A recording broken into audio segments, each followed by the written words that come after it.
আসসালামু আলাইকুম, সবাইকে শুভেচ্ছা জানাচ্ছি মাসুম মাহবুব। ডক্টর ইউনূসকে নিয়ে প্রথম কালকের যে লাইভটিতে আমি কথা বলেছিলাম যে এক ঢিলে দুই পাখি মেরেছেন, সেটার সত্যতা ক্রমান্বয়ে হয়তো আপনারা খুঁজে পাচ্ছেন। একদিকে জামাতের বক্তব্যে মনে হচ্ছে তারা ডক্টর ইউনূসের প্রতি অনাস্থা জানিয়ে দিয়েছে, পাশাপাশি বিএনপি তার রাজনীতিতে সবচেয়ে বড় ভুলটা করেছে বলেই আপাত দৃষ্টিতে মনে হচ্ছে। বিএনপির ভুল কি কি, জামাতের লাভ কি কি, ইউনূস হাঁটছেন কোন পথে, এই তিনটি বিষয়কে আমি বিশদ আলোচনা করতে চাই। প্রথম, প্রফেসর ইউনূস যে কাজটি করলেন, তিনি খুব কৌশলে সবগুলো দলকে এমন একটি গুগলিতে ফেলে রাজপথে মোটামুটি ভাঁজ করে ফেলেছেন। অর্থাৎ কোনো দল এই মুহূর্তে আর বড় রকম কোনো আন্দোলনে যাওয়ার সুযোগ পাচ্ছে না। বিএনপির দাবি ছিল নির্বাচনের দিন গণভোট, বিএনপির দাবি মেনে নিলেন। জামাতের দাবি ছিল উচ্চ এবং নিম্নকক্ষে পিআর, উচ্চকক্ষে পিআর মেনে নিলেন। এবং জুলাই সনদে বৈধতার জন্য পাশ, এটা অর্থাৎ প্রধান উপদেষ্টা বা প্রেসিডেন্ট কর্তৃক সেটিও সিগনেচার হয়ে গেছে। এবং জামাত ইসলাম বা যারা বাকি দলগুলো রয়েছে তারা যে বিষয়গুলোর সংস্কার চেয়েছিল, অর্থাৎ বিএনপি যে নোট অফ ডিসেন্ট দিয়েছে সেগুলো এই গণভোটে ঘ ধারাতে যোগ করে দিয়েছে ইউনূস। অর্থাৎ জনগণের কাছে বিএনপি যে বিষয়গুলোকে নোট অফ ডিসেন্ট দিয়েছে সেগুলোকে তুলে ধরেছে। এবং এই চারটি প্রশ্নে হ্যাঁ অথবা না ভোটের এমন একটি ব্যবস্থা করেছেন যাতে করে বিএনপি একটা বড় রকম চিপায় পড়ে গেছে। আসলে কিছু বিষয় আমি আপনাদের তুলে ধরলে বুঝতে পারবেন বিষয়টা আসলে কি ঘটেছে। বিষয়টা হলো যে জুলাই সনদ বাস্তবায়ন আদেশ ও গণভোট নিয়ে কোন দলের আপত্তি কতটুকু বিবেচনায় নিলেন সেই বিষয়টা আগে আমরা একটু আলোচনা করি। এক, জুলাই সনদ বাস্তবায়ন আদেশ জারির বিপক্ষে ছিল বিএনপি। তারা চেয়েছিল প্রজ্ঞাপন জারি করে এটা হোক। তাদের যুক্তি, এই ধরনের আদেশ জারির এখতিয়ার অন্তর্বর্তী সরকারের নেই, যদিও জামায়াত সাংবিধানিক আদেশের পক্ষে ছিল। দুই, বিএনপি চেয়েছিল গণভোট ও ত্রয়োদশ জাতীয় সংসদ নির্বাচনের ভোট গ্রহণ একই দিনে হোক। আগামী ফেব্রুয়ারির প্রথমার্ধে ভোট হবে, সেটি আগেই বলে দিয়েছেন ইউনূস সরকার। বিএনপির এ দাবিও পূরণ হয়েছে, একই দিনে গণভোট এবং সংসদ নির্বাচন হচ্ছে। তবে এই ক্ষেত্রে জামাতের এই দাবিটি পূরণ হয়নি। জামাতের জাতীয় নির্বাচনের আগে গণভোট দাবি ছিল এবং সেই জন্য তারা রাজপথে 5 দফা নিয়ে আন্দোলন করেছিল। 3, সংসদে উচ্চকক্ষ গঠন অর্থাৎ পিআর সংখ্যানুপাতিক পদ্ধতি নিয়ে বিএনপির আপত্তি ছিল।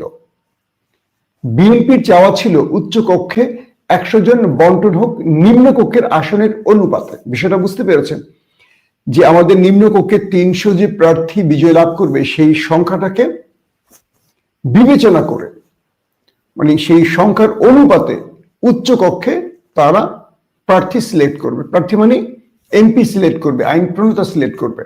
আর জামায়াত বলছে যে না, সারা দেশে যে ভোটটা হবে সেই ভোটের অনুপাতে সেখানে সদস্যরা বসবেন, এমপিরা বসবেন, অর্থাৎ 100 আসনে উচ্চকক্ষে। কিরকম? ধরেন আগামী নির্বাচন হলো, সেই নির্বাচনে বিএনপি 40 বা 45% ভোট পেল, তাহলে বাকি ভোট পাচ্ছে কারা? বিরোধীরা। দেখা যাবে উচ্চকক্ষে বিরোধীদের, সকল বিরোধীদের ভোট এক করে সেখানে বিরোধী মতের এমপিরা বেশি বসবে উচ্চকক্ষে। বিএনপি যারা ক্ষমতায় বসবে তাদের চেয়ে বিরোধীদের সংখ্যাটা বেশি হবে। তো ধরা যাক নিম্নকক্ষের একটি দল 150টি আসন পেয়েছে, অর্থাৎ আমাদের যে নির্বাচনটি হচ্ছে ভোটাভুটিতে সেখানে 150টি আসন পেয়েছে, তাহলে উচ্চকক্ষে তাদের আসন হবে মাত্র 50টি। উচ্চকক্ষ নিয়ে বিএনপির এই ভিন্নতা আমলে নেয়নি ইউনূস সরকার, তারা যে ভিন্ন মত দিয়েছে এটা আমলে নেয়নি ইউনূস সরকার।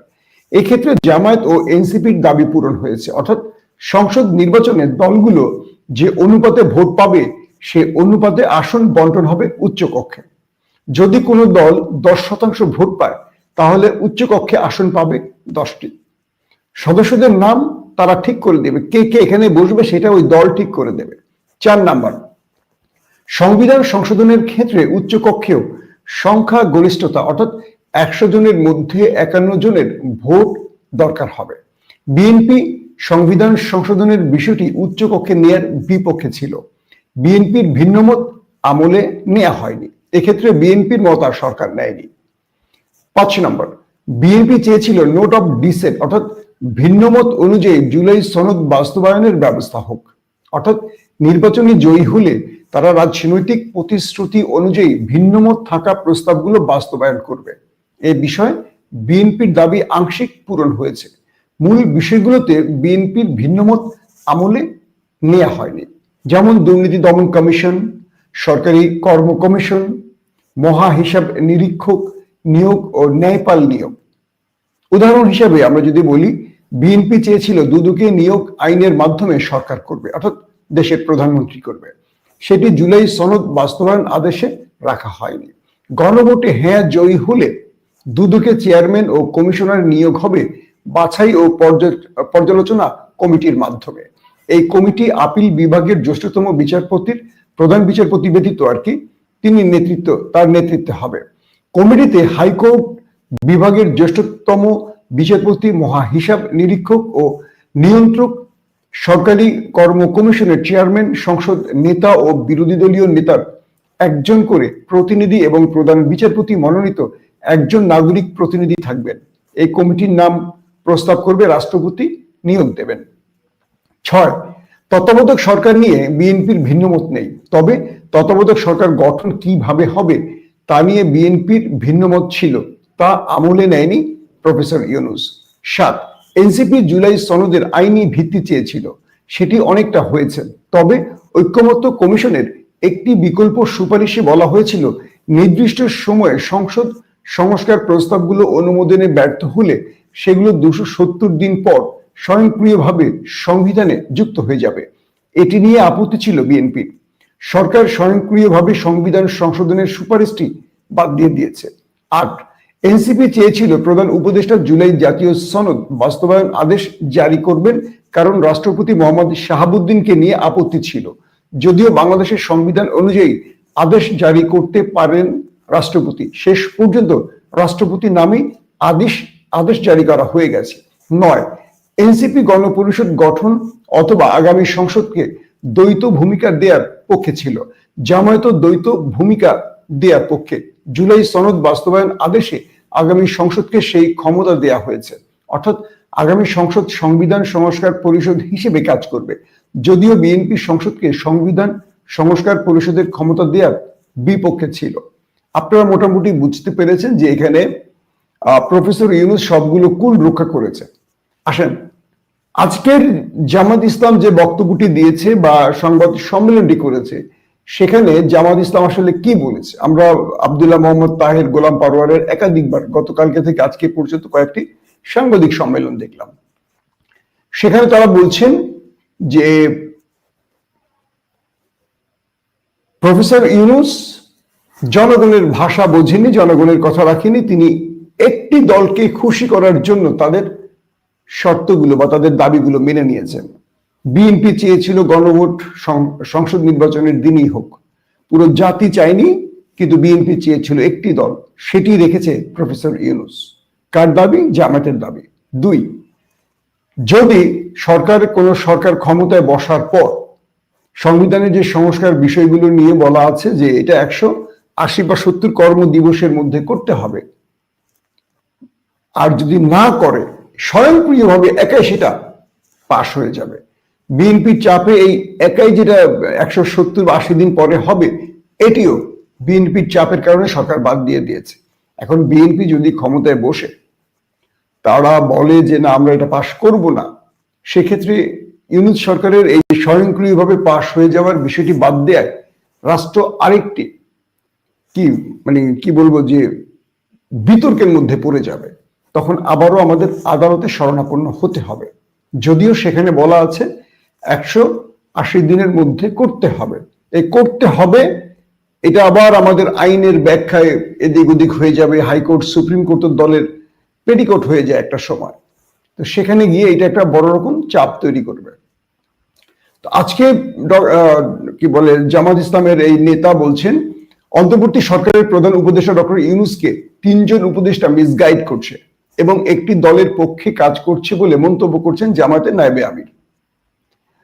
আজকে তারা যে সাংবাদিক সম্মেলন করছেন সেখানে তারা এই অভিযোগগুলো করেছেন।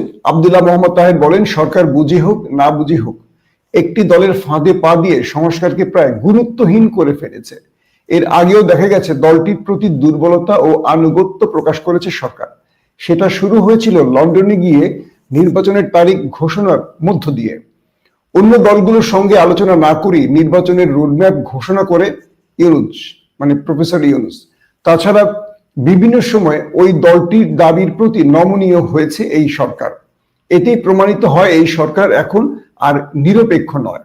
একটি দলের প্রতি আনুগত্য অথবা একটি দলকে ক্ষমতায় আনার জন্য যেন তেন নির্বাচন আয়োজনের চেষ্টা করছে অন্তর্বর্তীকালীন সরকার।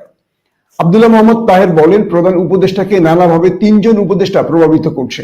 তারা ভুল তথ্য দিয়ে নানাভাবে বুঝিয়ে একটি দলের হয়ে কাজ করছে। সরকার যাতে সুষ্ঠু নির্বাচন আয়োজন করতে না পারে সেই চেষ্টাই করছেন সেই 3 জন উপদেষ্টা। এবং এই বিষয়গুলো তো আজকে আমরা দেখলাম যে আব্দুল্লাহ মোহাম্মদ তাহের একদম স্পষ্ট করে বলেছেন যে এই 3 জন উপদেষ্টাকে দ্রুত উপদেষ্টা মন্ডলী থেকে সরাতে হবে, নতুবা তারা বৃহৎ কর্মসূচি ঘোষণা করবে। তারা বলছেন যেভাবে অন্তর্বর্তীকালীন সরকার একটি দলের কাছে বারবারই নত হচ্ছেন তাতে করে তারা কোনোভাবে আশা রাখতে পারছেন না যে এই সরকারের অধীনে সুষ্ঠু নির্বাচন হবে, ফ্রি ফেয়ার ইলেকশন হবে। একদম ডাইরেক্ট বলেছেন। তারা বলছেন যে আমরা শিগগিরই বড় রকম আন্দোলনের প্রস্তুতি নিচ্ছি এবং 16 তারিখে তারা আবার কর্মসূচি ঘোষণা করবে। এক বাক্যে জামাত ইসলাম আজকে সাংবাদিক সম্মেলন করে ডক্টর ইউনূসের প্রতি তাদের অনাস্থা জানিয়ে দিয়েছে। এখন বিষয়টি তৈরি হলো যে ইউনূস সরকার আসলে কি করবে। কারণ সাম্প্রতিক সময় আমরা যা দেখছি এখানে বৃহৎ আকারে এই সরকারের যে লোক নিয়োগ প্রক্রিয়া, গত কয়েকদিন ধরে জনপ্রশাসন রাষ্ট্রের বিভিন্ন জায়গায় যে ডিসিদের বদলি করছে, নতুন করে 28 বা 29 ব্যাচ থেকে উপসচিবদের ডিসি করছে, সেই তালিকাগুলো আমরা পেয়েছি। অধিকাংশ জায়গায় দেখা গেছে এখানে বিএনপির লোকদেরকে গুরুত্বপূর্ণ জায়গায় প্রদান করা হয়েছে। আবার যারা শিবির তো আসলে কনফার্ম হওয়া যায় না, শিবির তো একটু গুপ্ত টাইপের। তো সরকার যেভাবে শিবির শনাক্ত করে, তারা দেখে যে কোন লোকটা সৎ, মানে প্রশাসনের মধ্যে যারা শিবির শনাক্ত করতে চায় তারা মূলত সৎ লোকদেরকে টার্গেট করে, যে এই লোকগুলো সৎ, ঘুষ খায় না, এই লোকগুলো নামাজ কালাম পড়ে, এই লোকগুলো একটু প্রফেশনাল, রাষ্ট্রের প্রতি দায়বদ্ধ, এদেরকে শিবির হিসাবে শনাক্ত করে। এই বিষয়টিও আজকে আব্দুল্লাহ মোহাম্মদ তাহের বলেছেন যে বহু জায়গায় বিএনপির লোকদেরকে বসানো হয়েছে এই নির্বাচনকে কারচুপি করার জন্য। আর যারা দেশপ্রেমিক, যারা নিরপেক্ষ, যারা সৎ অফিসার, তাদেরকে কোণঠাসা করা হচ্ছে। আমি এই বিষয়ে আজকে সচিবালয়ে কয়েকজন গুরুত্বপূর্ণ ব্যক্তির সাথে কথা বলেছি। তারা জানিয়েছেন যে জনপ্রশাসনের যিনি জয়েন্ট সেক্রেটারি মিস্টার ফরিদ সাহেব, মূলত তিনি এই গেমটি করছেন। আমাকে বলা হয়েছে যে মিস্টার ফরিদ সাহেব, তার কাছে এনএসআই এবং ডিজিএফআই যে তথ্যগুলো আসছে সেই তথ্যের আলোকে সারা দেশে ডিসি পদায়নটা হচ্ছে। তো এর মধ্যে অধিকাংশ গুরুত্বপূর্ণ জায়গাগুলোতে বিএনপির ব্যক্তিদের বসানো হয়েছে। দু একটা জায়গায় জামাত সন্দেহের বা জামাত ধরেন জামাত শিবিরে সম্পৃক্ততা আছে, আমি জানি না, আই ডোন্ট নো, এই ব্যক্তিদেরকে দিয়েছে এবং সেগুলো খুব রিমোট এরিয়াতে, যাদের নির্বাচনে বড় কোনো ভূমিকা রাখার সুযোগ নেই। তো এই বিষয়টি নিয়েই মূলত কথা বলেছেন আজকে আব্দুল্লাহ মোহাম্মদ তাহের। বলা হচ্ছে যে এই মিস্টার ফরিদ, তিনি ছিলেন ফ্যাসিস্টদের দোসর এবং আওয়ামী লীগের, মানে শেখ হাসিনার মুখ্য সচিবের আত্মীয় এবং তার মাধ্যমে বা তার পিএস হিসেবে কাজ করেছেন। বর্তমানে তিনি জয়েন্ট সেক্রেটারি হিসেবে আছেন। তার পুরো ডাটা আমি ইনশাআল্লাহ নেক্সট ভিডিওতে আপনাদের দেব। উনি মূলত আওয়ামী লীগের আমলের লোক এবং তিনি এখন নিজেকে বিএনপি সাজাবার জন্য অনেক খেলা খেলছেন। পাশাপাশি এনএসআই এবং ডিজিএফআই, এই আমাদের যে সচিবালয়ে যারা কর্মকর্তা আছেন তাদের ব্যাপারে ভুল ডাটা ট্রান্সফার করছেন, ভুল ডাটা দিচ্ছেন। সৎ লোকগুলোকে জামাত শিবির বানিয়ে তাদেরকে কোণঠাসা করছেন, আর যারা একটু কারাপ্টেড তাদেরকে ধারণা করে তারা যে এরা বিএনপি হবে, মানে এইটা করে তো বিএনপির ইজ্জত নষ্ট করতেছেন তারা। তো এই ব্যাপারটা খুব সজাগ দৃষ্টি রাখার অনুরোধ করছি প্রফেসর ইউনূসকে, কারণ তার সঙ্গে যারা বসে গেছেন অধিকাংশই ফ্যাসিস্টদের গোপন দোসর ছিলেন, অধিকাংশই আছেন যারা কমিউনিস্ট, অধিকাংশই আছেন যারা ইসলাম বিদ্বেষ লালন করেন, অধিকাংশ আছেন যারা কারাপ্টেড। তো অধিকাংশ ক্ষেত্রে যেমন আমি দেখলাম আমাদের আসিফ মাহমুদ সজীব ভুইয়ার মন্ত্রণালয়ের একজন গুরুত্বপূর্ণ ব্যক্তি ছিলেন। তো কয়েকটি তথ্য এসছে এরকম যে আসিফ তাকে সরিয়ে দিয়েছেন সেই দপ্তর থেকে, কারণ আসিফের ভৌতিক বিলের তিনি সিগনেচার করতে রাজি হননি। তো এই যে প্রক্রিয়াগুলো আসছে একটার পর একটা করে, এগুলো রাষ্ট্রকে একটা বড় রকম বিপদে ফেলছে। বিএনপি যে ভুলটি করছে আমি সংক্ষিপ্ত বলছি। প্রথমে আমরা দেখলাম মির্জা ফখরুল ইসলাম আলমগীরের একটি বক্তব্য ভাইরাল হলো, তিনি আওয়ামী লীগের মামলা তুলে নেবেন। হয়তো তিনি অঞ্চল ভিত্তিক এই কথাটি বলেছেন, কিন্তু সামগ্রিকভাবে দলের মহাসচিব বলে এটি সারা দেশে ব্যাপক প্রভাব ফেলেছে, নেগেটিভ প্রভাব ফেলেছে, কারণ 16 বছর মানুষ আওয়ামী লীগের দুঃশাসন ভুলে যায়নি। আজকে দেখলাম আমাদের ঢাকাতে একজন স্বনামধন্য যে কি বলে মায়ের ডাক, গুম হওয়া পরিবারকে নিয়ে যিনি কাজ করছেন, আমাদের সেই শ্রদ্ধেয় আফা, তো তিনি একটি বক্তব্য দিয়ে আরো বেশি বিএনপিকে বেকায়দায় ফেলে দিয়েছেন। তো সঞ্জিদা হক তুলি, তিনি ঢাকা 14 আসনের বিএনপি মনোনীত প্রার্থী, তিনি বলছেন একজন পুরুষের ক্ষেত্রে 4টা বিবাহ করা যাবে, এই অধিকার কি আমার বোনরা দিয়েছে কাউকে? এই সমাজ আমরা চাই না, এই সমাজ ব্যবস্থায় এদের কোনো জায়গাও আমরা দিতে চাই না। এই যে বক্তব্যটা দিয়েছেন, এই বক্তব্যটা তিনি আসলে কোন সমাজকে কাদের উদ্দেশ্য করে দিয়েছেন? তিনি নারীদের খুশি করতে যে বক্তব্যটি দিয়েছেন, এটি সরাসরি ইসলামের সাথে সাংঘর্ষিক হয়ে গেছে। সোশ্যাল মিডিয়াতে আজকে সঞ্জিদা হক তুলির এই বক্তব্যটিকে ইসলাম বিরোধী বক্তব্য হিসেবে প্রচার করা হচ্ছে। কেন আমি বুঝতে পারছি না যে বিএনপির এই ব্যক্তিদের এইরকম বক্তব্যের ক্ষেত্রে বিএনপির হাইকমান্ড কেন মুখে লাগাম দিচ্ছে না? যে দেশে 90% মুসলমানদের বসবাস, যে দেশে রাসূলকে নিয়ে একটা ছোট্ট কটূক্তি করলে মানুষ জীবন দেওয়ার জন্য রাজপথে নেমে যায়, সেই দেশে ইসলামের আইনের বিরুদ্ধে গিয়ে, শরিয়া আইনের বিরুদ্ধে গিয়ে এভাবে বক্তব্য দিয়ে ভোট বাড়াবে বিএনপি না ভোট কমাবে? আগামী দিনগুলোতে বিএনপি নেতাদের আরো বেফাস কথা আসবে। কেউ বলছেন শেখ খালেদা জিয়া, কেউ বিভিন্ন জায়গায় গিয়ে দেখছে শেখ হাসিনা কি আওয়ামী লীগের কবর জিয়ারত করছেন। ভোটের আগে আওয়ামী লীগের ভোটগুলো নেওয়ার জন্য যত আওয়ামী প্রীতি আপনারা দেখাবেন, তত ভোট কমবে। আওয়ামী লীগ আপনাদের ভোট দেবে না, বরং আপনাদের ভোটগুলো পর্যন্ত আপনারা পাবেন না। মনে রাখবেন, বিএনপি বা আওয়ামী লীগের ক্ষেত্রে একটা জিনিস খুব ভালো করে মনে রাখবেন আপনারা, সেটা হলো যে এই দলগুলোর সুইং ভোট বেশি, জামাতের সুইং ভোট নেই। জামাতের যারা অনুসারী তারা ঝড় বৃষ্টি বাদল ঝড় তুফান যাই আসুক, তারা কিন্তু ভোট কেন্দ্রে গিয়ে জামাতকে বা দাঁড়িপাল্লায় ভোট দেবে।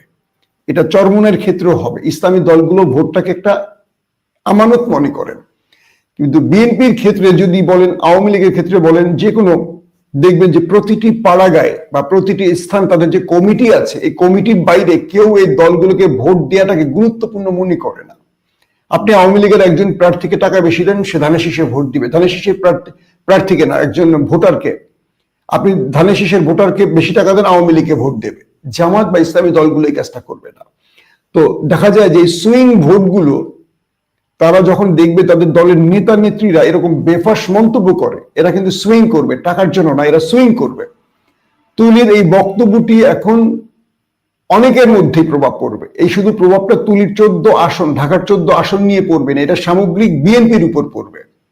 মির্জা ফখরুল ইসলাম আলমগীরের বক্তব্যটি বিএনপির উপর পড়েছে। তো এই যে বক্তব্যগুলো, এই বক্তব্যগুলো যত নির্বাচন ঘনিয়ে আসবে, বিএনপি ততদিকে এই বক্তব্যগুলো প্রচার করবে, এরকম উল্টাপাল্টা মন্তব্য করবে। একটা অনুরোধ থাকবে বিএনপির কাছে, এই ভালোবাসার দলটির জন্য বলছি, আপনারা এমন বক্তব্য দেবেন না যেটা ইসলামের সাথে সাংঘর্ষিক, এমন বক্তব্য দিবেন না যেটা আওয়ামী লীগকে অন করা হয়, এমন বক্তব্য দেবেন না যাতে মনে না হয় আগামী দিন বিএনপি ক্ষমতা আসলে আওয়ামী লীগের বিচার হবে না।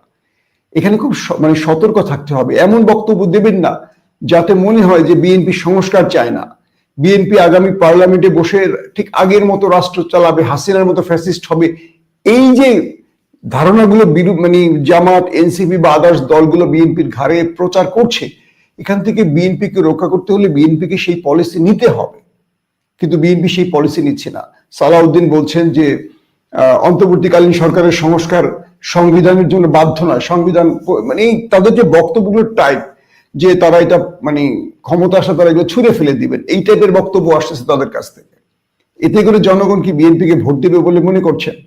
বাংলাদেশের প্রত্যেকটা গণমাধ্যম জরিপ চালাচ্ছে, হা ভোট নিয়ে না ভোট নিয়ে। আমি দেখতেছি আওয়ামী লীগের গণমাধ্যমগুলো, বিএনপির গণমাধ্যমগুলো, এনটিভি বলেন, যুগান্তর বলেন, ৭১ টিভি বলেন, সময় টিভি বলেন, প্রত্যেকটা জরিপে আমি দেখছি 20%-এর উপর না, আর 80% থাকছে হায়ের পক্ষে। এরা কি জামাইত্যা ভোট? অবশ্যই না। তাহলে বোঝেন, জনগণের এই জরিপ বা পারসেপশন বোঝেন আপনারা। আপনাদের মনের মতো একটা কথা বলবেন না, বলে দলটাকে বিতর্কিত করবেন না। আমি ভয় পাচ্ছি আগামী দিনগুলোতে বিএনপির নেতারা আরো কি বেফাস মন্তব্য করে এই দলটাকে ডোবায়। দর্শক, শেষ করছি একটি বাক্য দিয়ে। ইউনূস সরকার যে কৌশলে খেলাটা খেলেছে, জামায়াত ইউনূস সরকারকে কৌশলে চাপে রাখার একটা নতুন বন্দোবস্ত করছে। তারা রাজপথে থাকবে, আরো কিছুদিন আন্দোলন করবে, আরো কিছু বিষয়ে তারা চাপ তৈরি করবে, এবং বিএনপি কেন যেন মনে হচ্ছে যে তারা নিজেদের ফাঁদে পড়ে যাচ্ছে। বিএনপি যে ন্যারেটিভ তৈরি করতে চাচ্ছে সেটা জনগণকে খাওয়াতে পারছে না। তাই বিএনপিকে বলবো যে বিএনপি আসলে সংস্কারের পক্ষে শক্তভাবে দাঁড়িয়ে যাওয়া উচিত। বিএনপির এই মুহূর্তে এমন কিছু বিষয় সিদ্ধান্ত নেওয়া উচিত যেটা জনগণ চায়। বিএনপি কি চায় সেটা দরকার নেই, জনগণ কি চায় সেটা এখন খুব জরুরি। এবং বিএনপির কিছু মেধাবী লোকদেরকে একটু সামনে আনা উচিত। আমাদের এই পুরনো বয়স্ক নেতাদেরকে একটু রেস্ট দেওয়া উচিত। ভাই, আপনি মনোনয়ন পেয়েছেন, এবার আপনি নির্বাচনে ওয়ার্কিং করেন, আপনি ব্যস্ত থাকেন আপনার ধানের শীষ বিজয়ের জন্য। এই মাহাদি আমিনদের মতো কিছু লোকদেরকে সামনে নিয়ে আসেন। এরা কিন্তু কথা খুব গুছিয়ে বলে, চিন্তা ভাবনা করে বলে। কিন্তু আমাদের পুরনো লোকদের সামনে মাইক্রোফোন গেলে মোটামুটি বিএনপির 12টা বাজিয়ে দেয়। এবার একটু তাদের রেস্ট দেওয়া খুব জরুরি। দর্শক, এখন ইউনূস সরকার আরেকদিকে হাসিনাকেও মোটামুটি ট্যাকেল করে দিয়েছেন। ভারতের গণমাধ্যমগুলো কি বলছে জানেন? ভারতের গণমাধ্যম বলছে যে 16 বছর ক্ষমতায় থাকা স্বাধীনতার পক্ষের শক্তি আওয়ামী লীগের এই যে লকডাউন কর্মসূচি এমন ভাবে ফেল করেছে, যেটা ভারত পুরোপুরি কি বলবো, ভারতের মধ্যে ধস নেমে গেছে। ভারত এমনটি আশা করেনি। ভারতের বড় বড় গণমাধ্যমে, টেলিভিশন, তারা প্রচার করছে ঢাকাতে আওয়ামী লীগের নেতাকর্মী নামেনি, কিছু চোরাগোপ্তা আক্রমণ টোকাই দিয়ে করেছে আওয়ামী লীগ। প্রকৃত অর্থে আওয়ামী লীগের কেউ রাস্তায় নামেনি। এই তথ্যটা ভারতের গণমাধ্যম বলছে। তার মানে ইউনূস সরকার জামাতকেও ট্যাকেল করলো, বিএনপিকেও ট্যাকেল করলো, আবার শেখ হাসিনাকেও ট্যাকেল করলো। আপাত দৃষ্টিতে এটুকু বোঝা যাচ্ছে আওয়ামী লীগের দিন খুব খারাপ যাচ্ছে। আর ইউনূস যতদিন ক্ষমতা থাকবেন, আওয়ামী লীগ রাজপথে আর শক্তভাবে নামতে পারবে না, যদি না কোনো বড় দল আওয়ামী লীগের হাত ধরে গর্ত থেকে টেনে না তোলে। ভয়টা হলো ওখানেই। অনেকে নির্বাচনে জয়ের জন্য এই ফ্যাসিস্টকে আবার হাত ধরে টেনে তুলতে পারে। Be careful. যারা এই ফ্যাসিস্টদের হাত ধরবে তাদের হাত আমরা ছেড়ে দেব। আল্লাহ হাফেজ।